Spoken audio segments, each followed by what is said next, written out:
Yo tout le monde, c'est Warthog The Débrief par rapport au match Barça-Valladolid, une score de 1-0 pour le Barça, avec un Ousmane Dembélé qui sauve le FC Barcelone, qui gagne et qui revient à un point d'Atlético Madrid. C'est vraiment très très bien ce qui se passe, c'est une très bonne affaire de la part du Barça. Mais en tout cas, voilà, on va commencer directement par la compo, qui est totalement classique. Vous voyez, je vous l'affiche. C'est la compo de base du Barça, hein, on va pas trop blablater, hein, c'est normal. Mais après, ce qui est intéressant, c'est que De Jong et Messi sont menacés de suspension si jamais ils prenaient un carton jaune dans le match. Malgré ça, Ronald Koeman a dit qu'il voulait quand même mettre l'équipe type et pas prendre de risques. Chaque match seront super importants, tout ça. Maintenant, voilà, le prochain match, il faut savoir que c'est face au Real Madrid, le Classico. Je prévu d'avant-match, je pense que ça va sortir jeudi. Mais en tout cas, voilà quoi. Donc c'était assez risqué. Il a quand même pris ce risque-là. Au final, heureusement qu'ils ont été là parce que même avec eux, ça a été très compliqué. Et donc voilà. Maintenant, par rapport au match, on va pas se cacher, franchement, je m'attendais pas du tout à ça. Le Barça joue au Camp Nou face à Valladolid.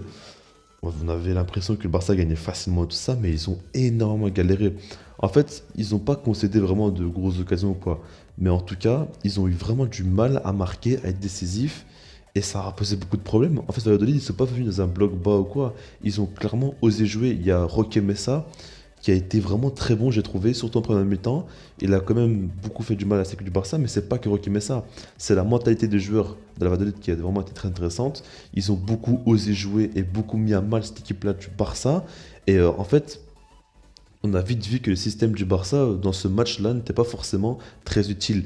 Parce que je trouve qu'on a le Coman, ce qu'il doit encore améliorer, c'est qu'il doit, par rapport à ses adversaires, ajuster un petit peu sa tactique.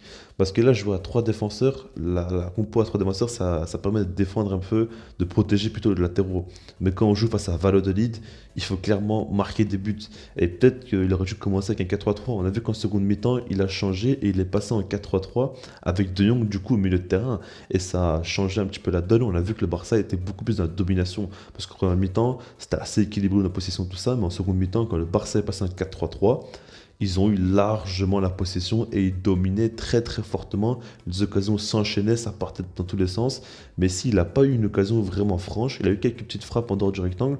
Il n'a pas su marquer. J'ai trouvé que Messi n'était pas vraiment au top dans ce match-là. Il aurait pu montrer mieux, mais il n'a pas non plus fait un mauvais match. Mais on attendait quand même un petit peu mieux de sa part. Et après, franchement, Griezmann, il faut dire, quand il n'est pas en confiance, quand le Barça n'est pas dans une bonne forme ou quoi, c'est jamais lui qui va vraiment prendre les choses en main et créer la différence. Et ça devient vraiment très problématique. Franchement, Griezmann, je me demande s'il doit jouer Classico ou non. Et j'ai peut-être l'impression qu'il ne devrait pas jouer Classico. Je verrais peut-être bien une défense avec Aloro et De Jong comme milieu de terrain avec une attaque à deux, Messi, Dembélé, comme face à Séville par exemple, en Liga là. Et je pense qu'il serait plus intéressant pour le Barça, hein, parce que franchement, Griezmann apporte très très peu.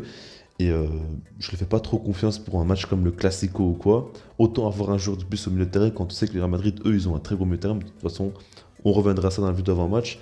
Mais en tout cas, voilà. Tout ça pour vous dire que le Barça, finalement, ils ont galéré. Ils ont quand même beaucoup tenté tout ça. On a vu que Dest a été moins bon face à la Real Sociedad. Après, en même temps, il avait fait un match exceptionnel. Là, il a été moins bon. Alba, on le voit qu'il est en confiance, tout ça. Mais on voit surtout qu'il est un petit peu fatigué, on va dire. Il a beaucoup enchaîné avec l'Espagne. Il a beaucoup enchaîné aussi avec le Barça. Donc voilà, c'est pas trop simple pour lui. Mais en tout cas, là, il aura du temps pour se reposer pour le Classico. Donc ça, c'est très bien, vu que le Barça joue plus en Ligue des Champions. Ils auront 5 jours pour se reposer avant d'affronter le Real Madrid. Donc ça, c'est quand même une bonne nouvelle. Mais en tout cas, voilà, tout ça pour vous dire que le Barça, ils ont quand même été assez décevants. Ils n'ont pas su concrétiser leurs occasions, tout ça. Et au final, ils se sont fait très peur. Il y a un carton rouge qui est tombé à la 80e minute de jeu. Enfin, 78 minutes de jeu. Mais voilà quoi. Après, il y a le but d'Ousmane Dembélé qui est tombé et qui a fait énormément de bien. C'est Araujo qui l'a dévié un petit peu de la tête. Je pense qu'il voulait frapper, il s'est un peu loupé. Ça revient sur Dembélé. Dembélé qui décoche une frappe. Il fallait quand même la mettre dans cet angle-là. Il a réussi à le faire et il sauve le Barça, comme je vous l'ai dit. L'Atlético Madrid, ils ont perdu 1-0 face à Séville. Ça fait qu'ils n'étaient pas très bien parce que là, en gagnant, le Barça, maintenant, ils sont plus qu'à un point d'Atlético Madrid.